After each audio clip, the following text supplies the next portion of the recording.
بسم اللہ الرحمن الرحیم۔ تمام کسان دوست ذمہ دار بھائیوں کو آپ کے اپنے یوٹیوب چینل کسان دوست ٹیکنالوجی میں خوش آمدید کہتا ہوں۔ میں ہوں آپ کا اپنا زرعی ماہر عتیق الرحیم۔ دھان کی جڑی بوٹیاں۔ دھان کی جڑی بوٹیاں دو قسم کی ہوتی ہیں، چوڑے پتے والی جڑی بوٹیاں، گھاس نما جڑی بوٹیاں۔ چوڑے پتے والی جڑی بوٹیاں میں مرچ بوٹی، چوپتی، کتا کمی، اس کے علاوہ کئی مختلف علاقوں میں مختلف قسم کی چوڑے پتے والی جڑی بوٹیاں ہو سکتی ہیں، لیکن ان کو کنٹرول کرنے کے لیے سیم ہی دوائی ہوتی ہے۔ گھاس نما جڑی بوٹیاں، گھاس نما میں گھوڑا گھاس، سوانکی، ڈھڈن، کھبل اور نڑو۔ سب سے ان میں جو سوانکی، ڈھڈن، کھبل اور نڑو ہے، یہ تو آپ کے ونسٹا ہی سے کنٹرول ہو جاتی ہے، لیکن مسئلہ ہوتا ہے گھوڑا گھاس یا لومبڑ گھاس کا۔ گھوڑا گھاس اور لومبڑ گھاس کو کنٹرول کرنے کے لیے آپ کو پوما سپر یا اس کا جو ایکٹیو ہے فنوکسا پروپ ای اتھائل کے نام کا ایکٹیویٹ ہے، جو اس کا ایکٹیو ہے اس سے، یعنی کہ جو اس کا اصل زہر ہے، اصل زہر پوما سپر کا، یہ 250 ml فی ایکڑ جب آپ کی فصل صرف 20 سے 25 دن کی ہو چکی ہو اور جڑی بوٹی نکلی ہو، وہاں پہ اس پر اسپرے کر کے کنٹرول کر سکتے ہیں، لیکن اس کے بعد اس کو کنٹرول کرنا بہت مشکل ہے۔ اس کے بعد ڈیلا سے تعلق رکھنے والی جڑی بوٹیاں جو چاول کے اندر یا دھان کے اندر پائی جاتی ہیں، یہ 4 قسم کی ہیں: زرد ڈیلا، جامنی ڈیلا، گھوئیں اور بھوئیں۔ ان کو بھی ونسٹا ہی سے کنٹرول کیا جا سکتا ہے، یعنی کہ چوڑے پتے والی اور ڈیلا والی خاندان والی اقسام اور لومبڑ گھاس کے علاوہ باقی ڈیلا جو ہے آپ کے ونسٹا سے کنٹرول کی جا سکتی ہے، ونسٹا پروڈکٹ سے، لیکن اگر کسی رقبے میں گھوڑا گھاس اور لومبڑ ہو تو وہاں پہ پوما سپر یا اس کا جو ایکٹیو ہے، یعنی اس کا جو اصل زہر ہے فنوکسا پروپ ای تھائل، اگر وہ آپ کو کہیں سے مل جائے، بلکہ مل جاتا ہے بازار سے، تو وہ آپ 250 ml فی ایکڑ کے حساب سے کر کے کنٹرول کر سکتے ہیں۔ جڑی بوٹیوں کا کنٹرول کیوں کرتے ہیں؟ اس کا کیا نقصان ہے؟ خوراک کا بہت بڑا حصہ لے جاتی ہیں جڑی بوٹیاں، فصل کو کمزور کر دیتی ہیں۔ جڑی بوٹیاں بیماریوں اور فصل کے نقصان دہ کیڑوں کے لیے پناہ گاہ بن جاتی ہیں۔ جڑی بوٹیاں زمین میں زہریلے مادے خارج کرتے ہیں، جس سے پودوں کو نقصان ہوتا ہے اور پیداوار میں کمی آتی ہے۔ جڑی بوٹیوں کے سبب پیداوار بھی لاگت زیادہ آتی ہے، جس سے یعنی کہ خرچ بڑھ جاتا ہے، تو جب لاگت زیادہ آئے گی تو آپ کا منافع کم ہو جائے گا۔ تو عام حالات میں جڑی بوٹیاں جو دھان کی پیداوار کو 17% سے لے کر 39% تک کمی کر دیتی ہیں۔ دھان کی اہم بیماریاں اور ان کا کنٹرول۔ سب سے جو پہلی اور اہم بیماری ہے، یہ عام طور پر شروع میں ہی پودوں پہ، یعنی کہ منتقلی کے 1 ہفتے 2 ہفتے کے بعد ہی شروع ہو سکتی ہے۔ پتوں کے بھورے دھبے، یلو اسپاٹ بھی بولتے ہیں ان کو۔ تو یہ آپ دیکھ سکتے ہیں سکرین پہ جو اس پہ نظر آ رہی ہے پہلی تصویر، تو یہ بھورے دھبے اگر آپ کے چاول کی فصل پہ اس طرح نظر آ جائے تو وہاں پہ ان کے کنٹرول کرنے کے لیے فنجی سائڈ کرنا ضروری ہے۔ تو جراثیمی پتوں کا جراثیمی جلساؤ، بیکٹیریل بلائٹ لیف بھی کہتے ہیں اس کو، تو اس کا اور پورے پتوں کو کنٹرول کرنے کے لیے اب آپ کوچنگ سٹار یا ہزاکسسٹابن ٹوبیکونازول کا مکسچر، یعنی کہ کہہ سکتے ہیں فائنر، ریکارڈو یا پوچنگ سٹار، ان تینوں میں سے جو بھی آپ کا پروڈکٹ ہو سکے، یہ دونوں ہی جو بیماریاں اس کو بہترین طریقے سے کنٹرول کیا جا سکتا ہے۔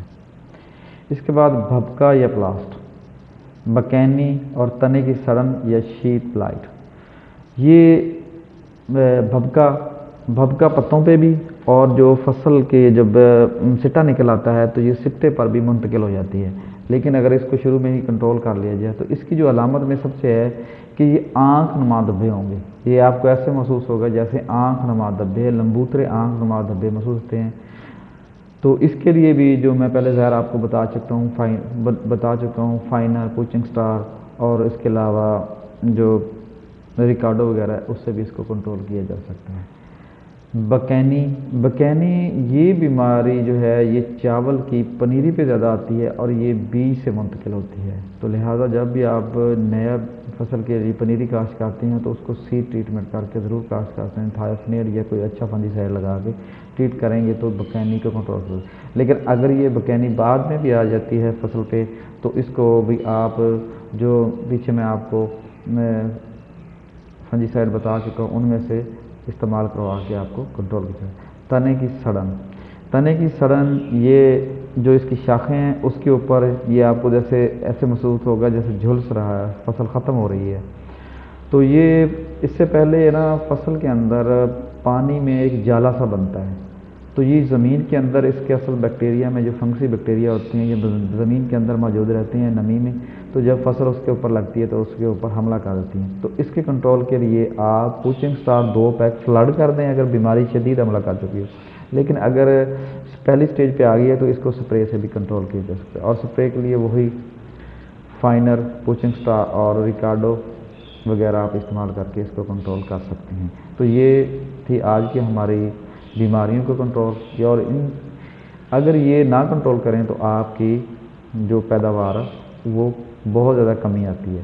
تو آگے ہے دھان کے ضرر سا کیڑے اور ان کا کنٹرول، یعنی دھان کے اوپر جو فصل کے اوپر جو کیڑے حملہ کرتے ہیں وہ ان کے بارے میں جانتے ہیں۔ تو ان سب سے پہلے دھان کے اوپر تنے کی سنڈی، اسٹمپ بورر عام نام سے، اور یہ 3 قسم کی ہے، اور اس کو کنٹرول کرنے کے لیے عام طور ہم زہروں کا استعمال کرتے ہیں، دانے دار زہروں کا۔ اس میں سے سب سے بہتر کارٹیپ ہے، منومی ہپو ہے، اور آپ کاربوفیران بھی استعمال کر سکتے ہیں، لیکن کاربوفیران اگر استعمال کریں تو آپ 12 سے 14 کلو فی ایکڑ استعمال کریں۔ اسی طرح اگر آپ منومی ہپو بھی استعمال کر رہے ہیں تو آپ 14 کلو استعمال کریں گے تو زیادہ بہتر رزلٹ آئیں گے، لیکن اگر آپ صرف 7 کلو استعمال کریں گے تو رزلٹ کم آئیں گے، کیونکہ پانی کی مقدار بہت زیادہ ہوتی ہے، آپ کو پتہ ہے، تو لہٰذا اس وجہ سے زہر کی زیادہ مقدار ڈالیں گے تو زیادہ بہتر نتائج آئیں گے۔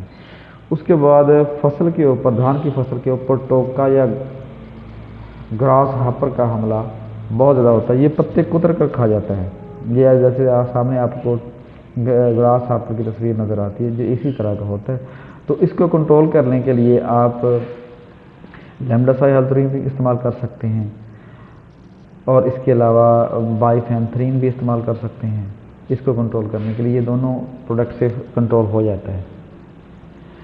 اور اس کے بعد پتا لپیٹ سونڈی اور لشکری سونڈی، یہ اہم 2 کیڑے اور بھی ہیں جو اس کی فصل کے اوپر بہت زیادہ حملہ کرتے ہیں۔ پتا لپیٹ کا پچھلے سال تو بہت زیادہ حملہ آیا تھا، لیکن اس سال بھی، اور ہر سال ہی اس کا حملہ ہوتا رہتا ہے۔